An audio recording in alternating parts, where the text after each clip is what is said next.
जय जगन्नाथ। आपण मानकु श्वेता किचन को स्वागत करुछि। आज आपण मानकु ब्रेड पुडिंग प्रस्तुत करके देखाइबी। चलंतु स्टार्ट करिबा। एथिपाई गैस रे पेन को गरम करिबा। पेन टी गरम होला परे चीनी 3 चम्मच देबा। लो टू मीडियम फ्लेम रे चीनी को मेल्ट हेबा पाई एपट सेपट करिबा। चीनी मेल्ट होई गलानी। एबे सिम फ्लेम रे चीनी ब्राउन कलर हैला पर्यंत करिबा। एबे चीनी कैरेमलाइज होई आसिलानी। गैस को ऑफ करि देबा। एबे आमे पुडिंग करिबा जगार ढाली देबा। शीघ्र ढालिबा आउ चारिपटे स्प्रेड करि नेबा। ठंडा होई गले स्प्रेड हबनी। सेट हेबा पाई रखि नेबा। करेई रे पूर्वरु क्षीर को सिजाई देइछि। 1 लिटर क्षीर नेइछि। क्षीर को सिजाई मु हाफ लिटर करि नेइछि। चीनी 150 ग्राम देबा। क्षीर रे चीनी को मिसाइबा। मु Brown and Polson custard powder vanilla flavour नेइछि।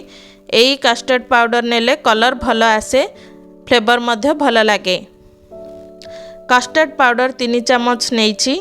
सेथिरे पानी अल्प मिसाई देबा। क्षीर भल भाबरे फुटी गलानी। गैस रो फ्लेम को सिम करि नेबा। एबे कस्टर्ड पानी देई मिसाई नेबा।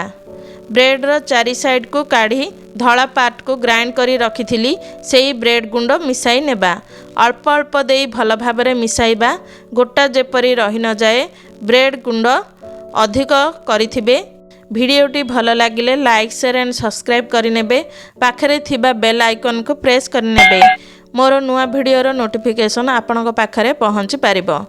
एहीपरि बहलिया हेला पर्यंत ब्रेड गुंड देई मिसाइबे। मु पाखापाखी 2 कप ब्रेड गुंड देइछि। देखंतु एहीपरि कंसिस्टेंसी रहिबा दरकार। एबे चीनी सिरा जेउथिरे देई रखिथिले सेथिरे गरम थिबा समय रे ढाली नेबा। भल भाबरे स्प्रेड करि नेबा। तले फांका रही न जाए सेथिपाई टैप करि नेबा। तापरे सिजाइबा। मु एठी एहीपरि सेटअप करिछि। गोटे बेसिन नेइछि। आपण कड़ाई भी नहीं पारिबे। पानी अल्प देई फुटाई नेइछि। सेथिरे गोटे वायर स्टैंड देइछि। एही स्टैंड रो तळ को पानी रखिबा दरकार, नहले पुडिंग आमर खराब होई जिवो। एबे आमे टीन को केयरफुली रखि नेबा। आपणक पाखरे एल्युमिनियम फॉइल थिले टीन उपरे कभर करि नेबे, नहले एही परि प्लेट गोटे कभर करि नेबा, नहले पानी पड़ी खराब होई जिवो पुडिंग। ता उपरे कभर करि नेबा।